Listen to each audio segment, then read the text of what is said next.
Bonjour à tous et bienvenue sur le plateau de Bonjour chez vous. Aujourd'hui, un thème qui va beaucoup plaire aux hommes. Non, je plaisante, mais un thème qui va vous bénir, homme ou femme. Non à la masculinité toxique, oui au modèle biblique. On va parler du rôle de l'homme dans notre société, dans une vie de famille, dans le couple. Et vous allez voir que vous allez être grandement bénis. Donc ne vous fiez pas au titre qui peut faire peur. Messieurs, ne changez pas de chaîne tout de suite. Et aujourd'hui, je suis avec encore notre invité de la semaine, le pasteur Ben Aguila. Aguila. Ou Aguila si tu veux. Aguila. Aguila, ça faisait un peu plus latin. Ouais, c'est pas mal ça, Aguila. Allons-y pour Aguila, c'est cool. Tu es pasteur des jeunes familles à l'église Nouvelle Vie ici au Québec. Ouais. Et aujourd'hui, on va te faire travailler parce que tu vas faire la pensée du jour. Tu vas répondre à une question. Non, pasteur, j'ai une question de Cédric de France qui a demandé pourquoi David était-il un homme selon le cœur de Dieu. Tu y répondras dans cette émission. Et Nadine, dans la rubrique Culture et Médias, tu vas présenter le blog de Ben. Oui, un blog Tu seras un homme, un blog qui vient vraiment donner le modèle biblique de la masculinité avec plein d'articles intéressants. En tout cas, un blog que j'ai beaucoup aimé, même si je suis une femme. Et on va en parler tout à l'heure dans la rubrique Culture et Médias. Excellent. Donc dans cette émission, on va voir ce qu'est un homme, un vrai homme masculin. Et on va voir que ça sort un petit peu des clichés qu'on peut avoir. Et on commence tout de suite avec toi, Ben, dans la pensée du jour.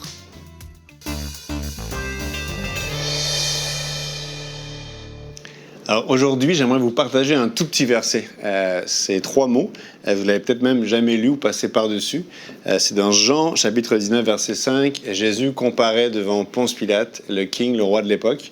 Et puis, il vient d'être fouetté, il est nu, il a un vêtement, il est humilié. Puis Ponce Pilate dit « Voici l'homme », en se moquant. C'est lui le gars que vous regardez, c'est lui votre leader, voici l'homme. Comme pour se moquer.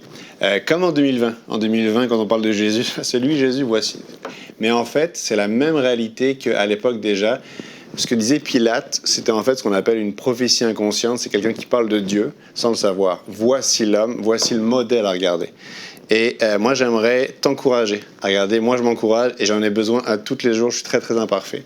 À regarder comment est-ce que Jésus, qui était Dieu incarné en homme, comment est-ce qu'il vivait comme un homme. Et comment est-ce que sa façon à lui de vivre comme homme confronte notre vision de la masculinité, notre vision de c'est quoi être un homme aujourd'hui. Beaucoup d'hommes, puis là, j'ai mis plusieurs exemples parce que on pourrait faire des heures sur Jésus et sa masculinité. Jésus était courageux et vulnérable. Des fois, on dit on est soit des hommes tough, soit on est vulnérable. C'est les deux. Jésus a pleuré à un enterrement. Jésus a demandé de l'aide à ses amis. Venez m'aider, j'ai besoin d'aide. Mais Jésus n'a pas pleuré sur la croix. Jésus a eu les mains, les pieds percés, il n'a pas pleuré. Jésus a prié sur la croix. Jésus a pardonné sur la croix. Jésus était fort mentalement, mais il était tough, mais il était aussi proche de ses émotions. Fait que c'est les deux. Jésus n'était pas passif. Trop de gars, puis des fois moi aussi, on passe trop d'heures devant Netflix, on gaspille. Mais Jésus avait, voici ma mission, je sais où est-ce que je m'en vais. Puis il y a une expression en anglais qui dit qu'un homme qui s'ennuie, c'est un homme dangereux. Il faut que tu aies une mission. Il faut que tu saches où est-ce que tu t'en vas, sinon c'est dangereux. Jésus, lui, avait une mission. Voici, je suis envoyé. Je suis le chemin. Jésus savait qui il était, puis il avait une mission. En tant qu'homme, dans notre top list, c'est mon épanouissement de ma vie sexuelle. Jésus n'avait pas de vie sexuelle. Je ne suis pas contre la vie sexuelle, on se calme. Je suis marié et content de l'être. Mais ça ne doit pas être un critère de masculinité parce que voici l'homme et Jésus ne se définissait pas comme ça. Je veux ce que je veux, j'ai ce que je veux maintenant. Notre génération, Instagram, carte de crédit, maintenant. Et Jésus était patient et Jésus était soumis. Non pas ma volonté, mais ta volonté. Amen.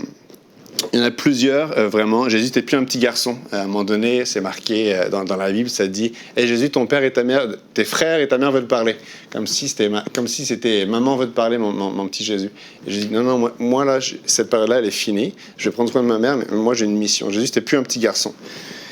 Et Jésus, en fait, il n'était pas un ours, il était verbal. Il n'était pas un ours, il était entouré d'amis. Et Jésus avait une seule dépendance. Il y a beaucoup d'hommes à qui je parle, et moi-même j'ai eu des dépendances. Jésus avait une seule dépendance, son Père. Il parlait avec son Père tous les jours. Et sa mission, il nous la donne à nous en tant qu'hommes. Il dit, vous êtes le sel. Vous êtes le sel. Puis nous, les hommes, on doit être le sel. Puis le sel, ça fait 3 choses. Le sel, ça guérit. Et le sel, quand tu mets sur les plaies, tu dois être guéri. Est-ce que tes paroles guérissent ou blessent? Le sel, ça assainit, ça clean. Tu es supposé, à travers tes paroles, tu es supposé assainir l'environnement.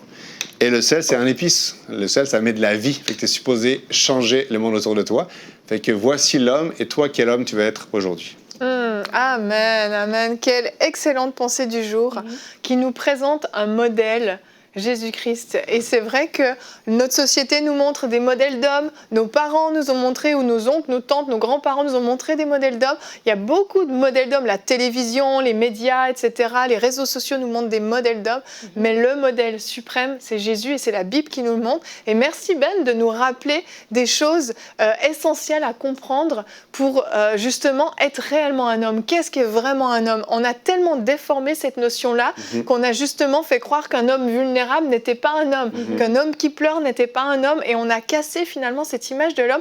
Et Nadine, tout à l'heure, tu nous racontais une histoire par rapport à ton mari. Tu veux bien la raconter? Parce que je trouve que ça illustre bien comment la société, des fois, peut déformer des réalités. Oui, je disais en fait que pendant la prière de traversée l'année passée, je crois, j'ai même fait un post sur mon Instagram. C'est mon mari, il est pasteur, donc il était en train de conduire les gens pour la traversée de l'année. Et il s'est mis à pleurer, mais pas une petite larme, mais à pleurer vraiment. Il adorait Dieu et il pleurait devant Dieu. Et puis il était devant l'estrade. Et je me rappelle, j'étais tellement fière de lui. J'ai comme eu un sentiment de fierté et de reconnaissance envers Dieu, de dire, c'est lui le modèle que mes enfants vont avoir. Mes deux garçons ont ce modèle-là. Ma fille aura un modèle d'un monsieur, un vrai homme. Puis Omer est un homme, là. Oui, c'est un bon monsieur. Un vrai homme bien musclé, mais vulnérable devant Dieu, capable de répandre son cœur dans l'adoration, capable d'adorer Dieu. Et moi, quand je le vois faire ça, quand je le vois se lever le dimanche et dire, dimanche arrive à chaque semaine, on sait que c'est dimanche, il faut qu'on aille à l'église. Je trouve que c'est un modèle tellement inspirant pour nos enfants. Et j'encourage vraiment les papas à ne pas laisser juste la maman qui s'occupe du côté spirituel, mais un homme qui prie. Un homme qui lève ses mains dans l'adoration, un homme qui est capable de reconnaître ses émotions, de reconnaître qu'au-dessus de lui, il y a un Dieu qui est grand, qui est là. C'est tellement inspirant. Amen. Yeah. Nice.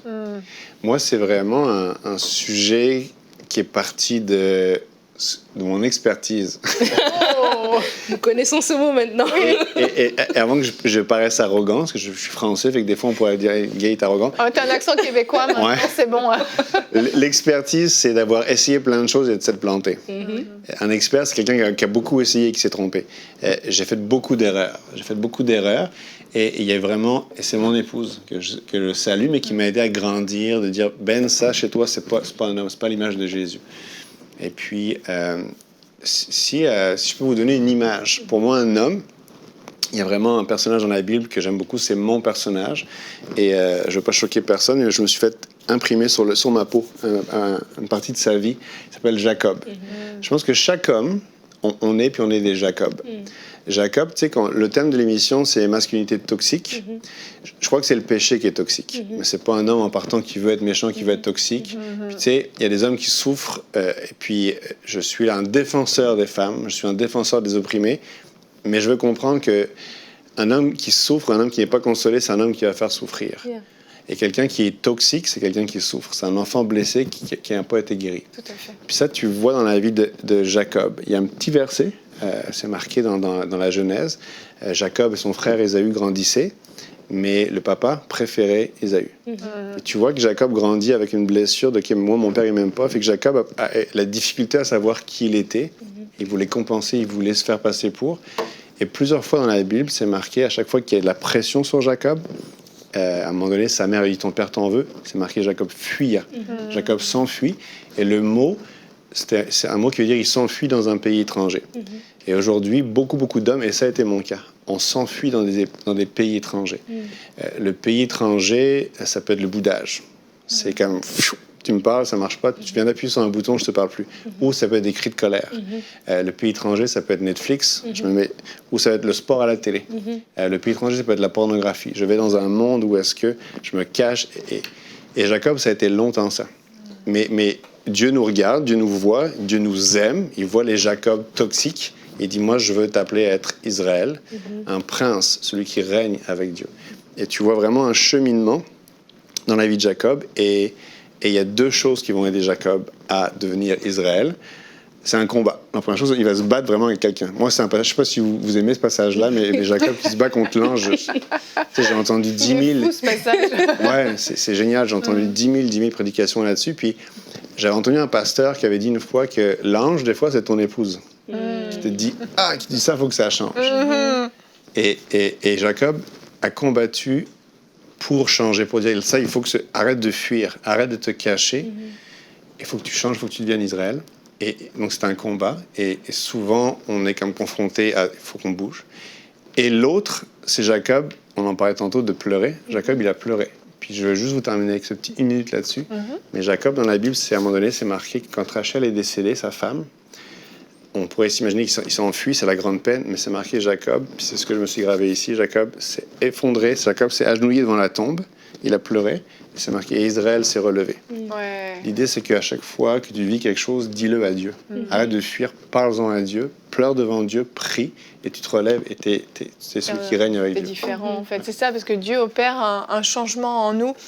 Et par rapport à ce que tu disais tout à l'heure, par rapport à cette fuite, le verset du jour, Nadine l'aime beaucoup, mais on va l'afficher, c'est le Proverbe 27:8, l'homme qui erre loin de chez lui est pareil à l'oiseau qui erre loin de son nid. Tu veux le commenter, Nadine, parce que tu l'aimes beaucoup? J'aime trop, j'ai beaucoup aimé ce verset quand je l'ai vu. Et je suis même allée lire un commentaire biblique dessus. En fait, parce que quand on parle de masculinité toxique, je vais juste revenir là-dessus, c'est que des fois, la société, Ben en a parlé, va nous amener un modèle. Et là, on veut avoir le modèle de Jésus. Mais il faut connaître que la société nous envoie un modèle qu'on intègre.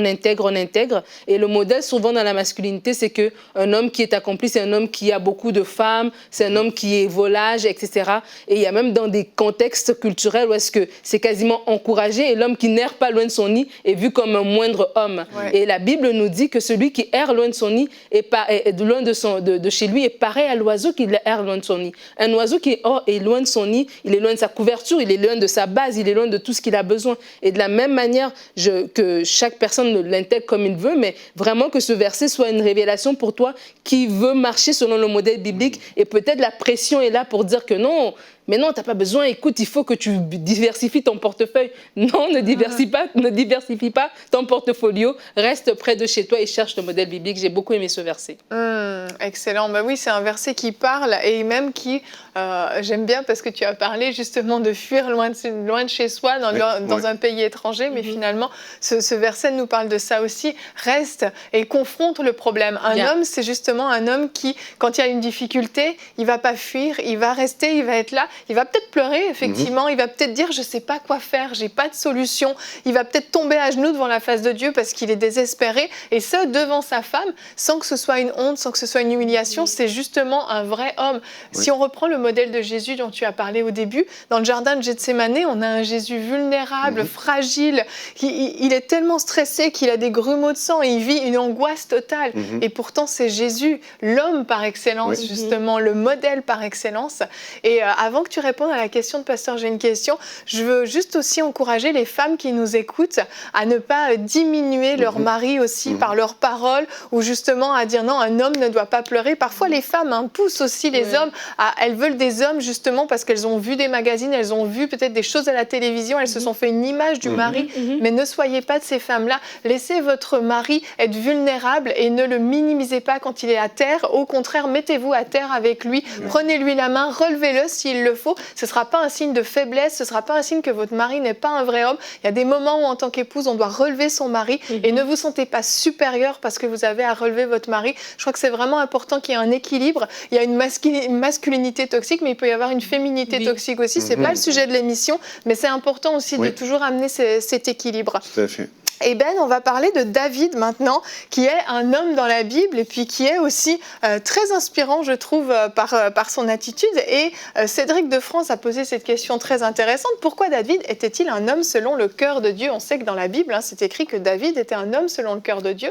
Qu'est-ce qui l'a rendu si exceptionnel, ce David?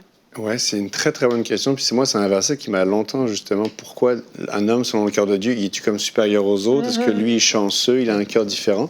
Moi, je pense que David a le même cœur que toi puis moi. C'est juste ses choix qui l'ont rendu. Un homme selon le cœur, c'est vraiment l'idée d'un homme qui est dirigé vers le cœur de Dieu. Juste de dire, c'est quoi le cœur dans la Bible?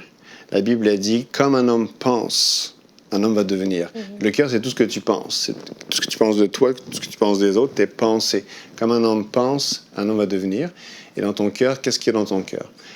On pense qu'il y a, avec les neurosciences, on pense qu'il y a 70 000 pensées par jour. Notre cerveau est capable de faire 70 000 pensées par jour, et la majorité, c'est des pensées négatives. Sur nous-mêmes, sur les autres, etc.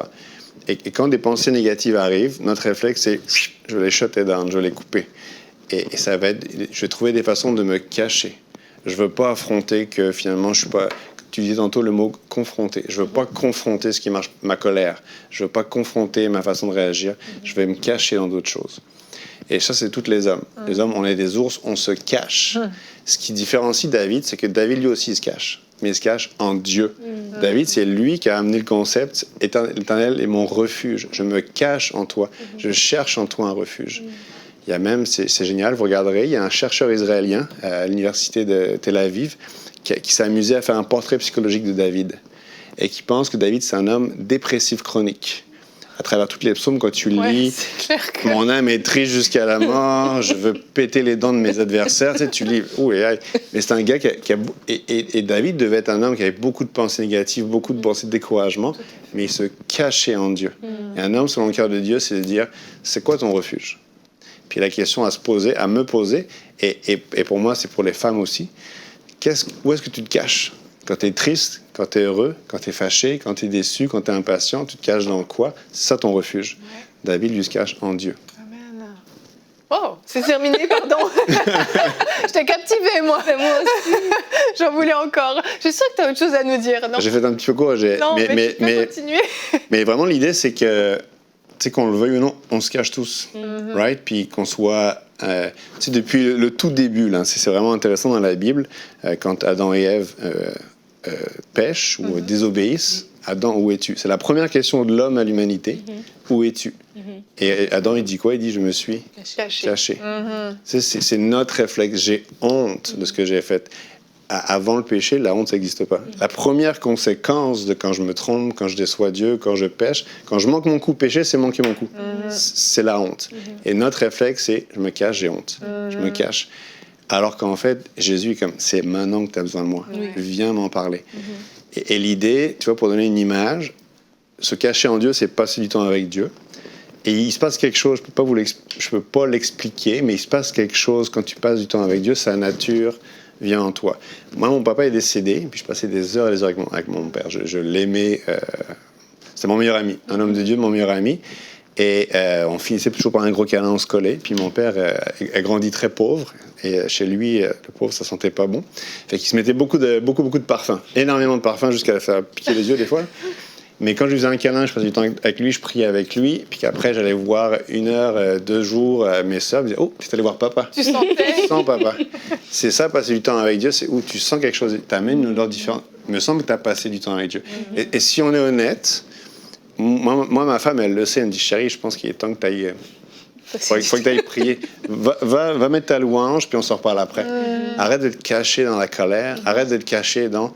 Seigneur, je me cache pas, je te montre mon cœur, il est sale, il est mauvais, mais change-moi. Amen, amen. Et juste avant qu'on continue, je veux juste est-ce que tu pourrais rebondir sur, on parlait avant l'émission des émotions, parce qu'on parle d'un homme selon le cœur de Dieu, puis tu disais que aussi, parce que toi, tu es proche de tes émotions, entre guillemets, est-ce que tu peux dire un mot justement aux hommes par rapport à ça aussi? Oui, se cacher en Dieu, ça va vraiment t'aider avec tes émotions. Parce que c'est une façon, pour moi, puis Jésus, c'est le meilleur psy du monde. Jésus, c'est le psy numéro 1. Toute la base de la psychologie moderne est basée sur 2 questions. C'est les questions de Dieu à l'humanité. C'est Sarah quand elle se cache, Sarah quand elle s'enfuit. Pas Sarah, pardon, mais la femme de Agar. Dieu lui dit, d'où viens-tu et où vas-tu? Ça, c'est la psychologie moderne. Bon, d'où tu viens, raconte-moi ton enfance et où est-ce que tu veux t'en aller. Jésus, vois-le comme ton ami, vois-le comme un psychologue qui va t'aider. Il y a la puissance de Dieu, il y a quelque chose de plus que juste Bien sûr, quelqu'un avec qui, Seigneur, je vis ça. Aide-moi, puis dans ta parole, ça dit quoi? J'aurais plein de choses à vous expliquer sur comment ce que Dieu m'a aidé à travers, juste en lui parlant. Dieu parle. Sa Bible, tu vas être surpris, il y a des fois, c'est plat, tu lis, tu comprends rien. Mais il y a des fois, bing, c'est une parole, OK, j'avais besoin de ça. Et de te cacher, de parler avec Dieu, c'est la meilleure façon d'être à l'aise avec tes émotions. Amen. Amen. Merci beaucoup. Merci, j'allais dire David. J'étais sur David. Merci Ben. J'allais juste rebondir. Une chose sur David à laquelle j'ai pensé en t'écoutant, c'est que oui, David, effectivement, il se cachait, même il s'est caché parfois physiquement dans des grottes, etc. Il a eu toute cette phase difficile, mais ce que j'aime avec David, c'est qu'il se ressaisit toujours. Et il a pas renoncé à ses responsabilités, il a même pas renoncé au trône, alors que tout le monde, enfin, il était persécuté jusqu'au bout. Et il a aussi prouvé cette persévérance, c'est qu'il allait se recharger en Dieu. Ouais. Et quand il revenait, les batteries étaient rechargées. Et quand il avait besoin, il allait se recacher en Dieu. Et c'est ça aussi un homme, c'est savoir reconnaître quand on a besoin de se recharger en Dieu. Puis de façon, tout à fait. Puis c'est très bien ce que tu viens de dire. Puis de façon très pratique à tous les hommes, une façon très très facile, pratique de dealer avec nos émotions, lisez les psaumes. Les psaumes, c'est le journal intime d'un homme hyper sportif. David, tu lui donnes 3 cailloux, il tue un géant. D'un homme hyper artiste, il écrit des poèmes, il écrit de la musique. D'un homme stratégique, c'est un chef de guerre. C'est un génie, David. Ouais. Mais lis les psaumes, puis à travers la lecture des psaumes, c'est tes émotions à toi. Le journal intime de David, fais du journal intime de David, fais des psaumes ton journal intime. Puis ça, c'est même pas un concept chrétien. Il y a des psychologues, il y a des rabbins, il y a du monde qui lisait les psaumes. Les psaumes sont la source numéro 1 de réconfort des gens. Wow. Quand je lis les psaumes, c'est mon histoire. Et je dirais même aux hommes et aux femmes, écrivez votre psaume à vous, votre psaume de vie. Moi, j'ai commencé il y a quelques années sur Google Drive, parce que je perds tout le temps mes papiers partout. Mais mon Drive, je le perds pas, c'est sur mon téléphone. Mon téléphone, je l'ai. J'ai écrit mon psaume de vie. Bon matin, Jésus, ce matin, ça file pas. Ce matin, je repense à telle image, telle odeur, telle chose. Et voici, je me rappelle, Seigneur, tu es moi. Puis si tu regardes David, il commence vraiment... Lis des psaumes de David, des fois, c'est depressed, là, t'es comme... Mais il se ressaisit à la fin. L'Éternel est mon refuge, et je sais qu'il va être avec moi. Exact. Il va être mon berger. Fais les psaumes, ton livre d'études pour apprendre à dealer avec tes émotions. Exact. Et il y a autre chose que tu as écrit, c'est un blog aussi, et on va le présenter tout de suite dans la rubrique Culture et Médias. Tu as dit que tu écrivais. Et tu écris un blog que j'ai découvert il y a quelques mois, c'était en hiver. En fait, on avait présenté des blogs en début janvier. Et je me disais, il n'y a que des femmes. Et là, je suis tombée sur ton blog. J'ai dit, un blog d'un homme qui écrit à des hommes. Et c'est super inspirant. D'où est venue l'idée d'écrire ce blog? J'ai toujours aimé écrire. Moi, c'est ma façon de m'exprimer. Je suis verbal. Ma femme souvent me dit, arrête, laisse-moi parler. J'écris, mais il y a vraiment une expérience qui m'a fait dire, Seigneur, tu m'as fait vivre quelque chose, puis je veux l'en parler. Moi, j'ai été prisonnier. Je me suis caché dans la tristesse pendant très, très longtemps. J'ai perdu mon papa, j'avais 25 ans. J'ai perdu ma maman, j'avais 29 ans. Les deux d'un cancer. Mon papa et ma maman, ensemble, cumulés, c'est 7 cancers. Et alors, il y a eu diagnostic, chimiothérapie, accumulé. Et moi, je me suis enfui, je suis parti loin, j'ai quitté la France, j'étais allé au Canada, puis c'est fini. Maintenant, Seigneur, je veux une nouvelle vie, je veux quelque chose de nouveau. Et mon garçon est tombé malade. Ça m'a rattrapé. Et c'est comme si Dieu me disait, Ben, j'ai quelque chose pour toi, mais il faut que tu fasses la paix avec ta peine, il faut que tu fasses la paix avec ce que tu caches. Et je vous le fais très rapidement, mais l'année passée, puis c'est vraiment de là qu'est né le blog. Je suis retourné en France. Pour la première fois de ma vie, j'ai amené mes 3 garçons. J'ai dit, vous allez voir, je vais vous montrer d'où est-ce que je viens. Parce que j'avais tout caché. Papy, mamie, ils sont où? Ils sont morts, ils sont au ciel. Point suivant. C'est fini, Pas de photos, pas de rien. On n'en parle pas. C'est trop lourd, c'est trop intense. Et je suis retourné en France et je les ai amenés dans ma maison, dans ma rue, sur ma plage, dans mon restaurant. Et il y avait vraiment une pensée sur mon cœur qui était « va au cimetière ». Je suis comme « ouf, c'est weird » parce que moi, dans mon arrière-plan chrétien, laisse les morts avec les morts. Mais va au cimetière.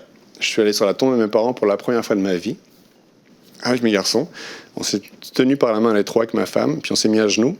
Puis j'ai dit « Seigneur, Jésus, merci pour le témoignage de mes parents. Merci pour qui ils étaient. Mais toute ma peine, je te la donne. Et puis bénis mon futur. » Et je me suis relevé bien, avec un poids en moins. Tu t'étais libéré. Libéré. Et c'est là que Dieu m'a vraiment donné ce verset-là. Jacob s'agenouille devant la tombe et Israël se relève.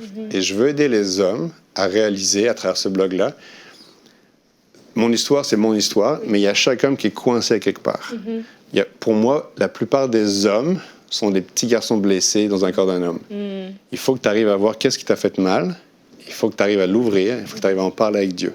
Alors, toute l'idée de ça, c'est, de ce blog, c'est de réconcilier les hommes avec qui sont au fond d'eux, et que tu peux être complètement masculin et de dire j'ai besoin de Jésus. Et j'aime on va voir dans le slide prochain qui dit que ton mot de guerre, j'ai envie de dire, ton cri de ralliement, c'est de dire un homme fier, c'est un homme sur qui on peut se fier. Ouais. Et là, sur ce blog, il y a plusieurs articles qui sont là. Et tu me disais qu'il y a des projets, en fait, ce blog ne va pas rester un blog, il y a un projet qui suit ce blog. Ouais, fait que je suis un papa avant d'être un blogueur, fait qu'avec la pandémie, tous les projets ont été comme sur la glace. Oui. Vous savez de quoi qu'on parle avec les enfants à la maison. Mais l'idée, je vais faire des formations en ligne, juste pour aider les hommes à voici comment être un homme selon Jésus. Et voici comment être un homme fier. Pour moi, Jésus, c'est un homme fier. Tu sais, dans le langage chrétien, fier, je comprends pas ce que tu veux dire, il faut être humble. Le mot fier, ça vient du latin fidere, c'est-à-dire sur qui on peut se fier. Je peux me confier en toi. Fiable, en fait. Fiable, ouais. Et le mot fiancé, c'est une femme qui dit je peux me fier dans ses paroles. Et qui a dit je serai avec vous tous les jours, quoi qu'il arrive? Amen. C'est Jésus. C'est lui l'homme le plus fiable. C'est lui l'homme le plus fier et il veut nous aider, nous. Alors, je veux vraiment aider les gars à travers toutes mes erreurs. Moi, c'est vraiment mon expertise, c'est mes erreurs. Je veux aider les gars à moins perdre de temps que j'ai perdu. Oui, et on peut s'inscrire, en fait, ça te dit ici, si ça me tente d'être fier, ok, inscris-toi. On peut s'inscrire à ton blog et on reçoit des newsletters, on reçoit les... Exactement, fait que là, c'est par la fois que tu dis ça, puis je le reçois, il faut que je me mette à fond, il faut que mes garçons retournent à l'école. Mais oui, ça va être... Ouais, c'est ça. Pour c'est ça qui t'advise. Non, mais c'est tout à fait ça, puis je veux starter ça cet automne. Ouais. Puis de recevoir une formation en ligne sur voici pourquoi est-ce que ça ne marche pas, voici ce qui bloque, voici ce qui ne marche pas, et voici les quelques petites choses à faire pour que ça aille mieux déjà. Parce qu'un homme qui est fier, un homme qui est bien, c'est toute une famille qui gagne. Amen. Ah, je suis très contente. C'est hyper inspirant comme blog avec les articles. Comme je t'ai dit, j'ai aimé, même si je suis une femme. Et il y a vraiment des articles intéressants. Celui que tu racontes par rapport à comment tu as amené tes enfants en France et tout, c'est touchant. Tu écris très, très bien. C'est gentil. Et donc, ce blog, tuserasunhomme.com. Excellent. Merci si beaucoup, vous avez super été un minimum interpellé par ce thème, je pense que ce blog va vous intéresser. Oui. Et oui, pourquoi pas des femmes aussi. C'est sûr que c'est dédié aux hommes, mais parfois, nous, les femmes, ça nous aide aussi à mieux comprendre nos maris. Donc, pourquoi pas. Mais en tout cas, on vous encourage à aller découvrir ce blog. Et Ben, un gros merci d'être venu sur le plateau de Bonjour chez vous. Et on va te retrouver dans l'émission de demain où tu vas nous partager justement cette histoire que tu as vécue par rapport à la maladie de ton fils, mais surtout par rapport à la guérison de ton fils. Je casse le suspense, c'est un happy end à la gloire de Dieu. Amen. Et on les aime. Et vraiment, c'est un très beau témoignage que nous allons découvrir demain. Notre thème sera dans le feu de l'épreuve. Dieu est avec toi. C'est Ben qui nous a inspiré ce thème parce que c'est vraiment comme ça qu'il l'a vécu. Et demain, donc, on va se retrouver pour ce thème. Si vous traversez une épreuve en ce moment, un temps difficile, ne manquez pas cette émission. Votre foi va être boostée. Allez, à demain et bonjour chez vous.